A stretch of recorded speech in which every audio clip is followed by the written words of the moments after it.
didukung oleh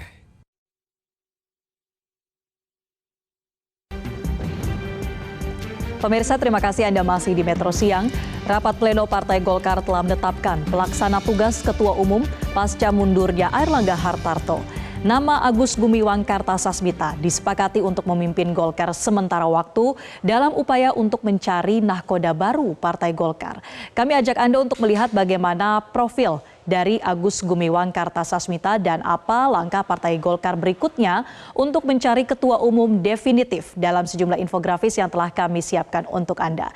Kita lihat bersama pemirsa bahwa fokus pada karir politik dan pemerintahannya, Agus Gumiwang Kartasasmita ini ia secara musyawarah mufakat kemarin malam dipilih sebagai pelaksana tugas Ketua Umum Partai Golkar.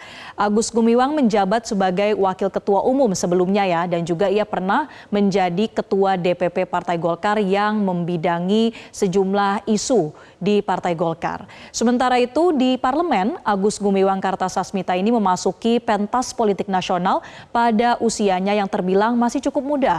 28 tahun ia sudah menjadi anggota MPR RI dari unsur pengusaha, tepatnya dari tahun 1997 sampai 1999. Karirnya di DPR RI juga cukup lama. Agus Gumiwang selama 3 periode terpilih sebagai anggota DPR RI terhitung sejak tahun 2004 hingga 2019. Di tahun 2018 pemirsa, kalau berbicara soal karir di pemerintahan, Agus Gumiwang ini ditunjuk sebagai Menteri Sosial dari tahun 2018 tepatnya Agustus hingga Oktober 2019. Dan di periode kedua Presiden Joko Widodo, Agus Gumiwang kembali ditunjuk sebagai menteri, tetapi kali ini menjadi Menteri Perindustrian sejak Oktober 2019 hingga saat ini. Politisi yang juga akrab disapa AGK ini pemirsa juga memiliki rekam jejak sikap politik yang diwarnai dengan ketegangan. Jadi pada Pilpres 2014 pada saat itu AGK sebetulnya berada di barisan pendukung Joko Widodo Yusuf Kala. Padahal Partai Golkar secara resmi mengusung pasangan calon Prabowo Subianto Hatta Rajasa.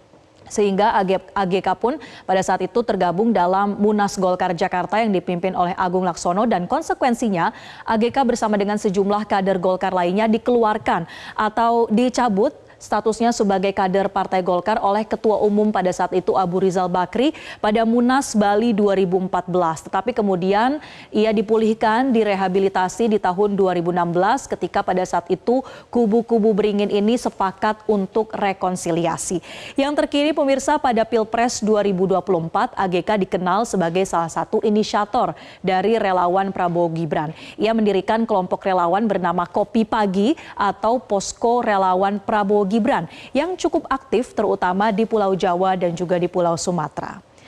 Dan pemirsa, nama Agus Gumiwang Kartasasmita sebagai PLT Ketua Umum Partai Golkar menjadi salah satu hasil dari rapat pleno yang digelar pada Selasa malam kemarin di kantor DPP Partai Golkar, di mana agenda pleno Golkar selain menentukan nama PLT Ketum, ini juga mencakup berbagai agenda seperti pembacaan surat pengunduran diri Airlangga, kemudian juga menetapkan jadwal dari 2 forum tinggi Partai Golkar, yaitu penetapan jadwal Rapimnas atau Rapat Pimpinan Nasional dan juga penetapan jadwal Munaslup atau Musyawarah Nasional Luar Biasa Partai Golkar.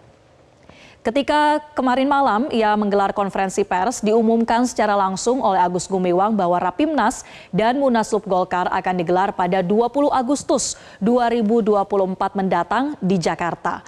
Munaslup akan menghasilkan ketua umum Golkar secara definitif, dan inilah yang akan menjadi tugas utama dari Agus Gumiwang sebagai pelaksana tugas, yaitu memastikan 2 agenda besar tadi, Rapimnas dan Munaslup, berjalan dengan lancar.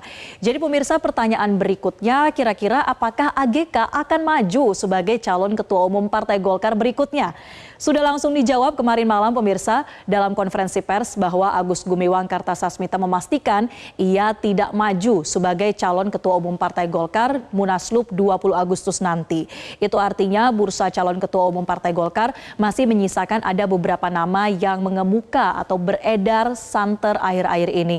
Di antaranya adalah nama Waketum Partai Golkar sekaligus Ketua MPR RI Bambang Susatyo, Kemudian juga ada nama Menteri Investasi sekaligus kader Partai Golkar, Bahlil Lahadalia. Jadi itu nama-nama yang beredar sejauh ini, tapi tentu ada mekanisme atau proses seperti pendaftaran, kemudian juga nanti ada proses musyawarah mufakat atau mungkin voting, kita akan lihat nanti dalam Munaslup yang digelar tanggal 20 Agustus nanti. Dan kita akan terus mengikuti pemirsa apa langkah Partai Golkar selanjutnya dalam menentukan pemimpin baru dan apakah jelajahi cara baru mendapatkan informasi. Download Metro TV Extend sekarang.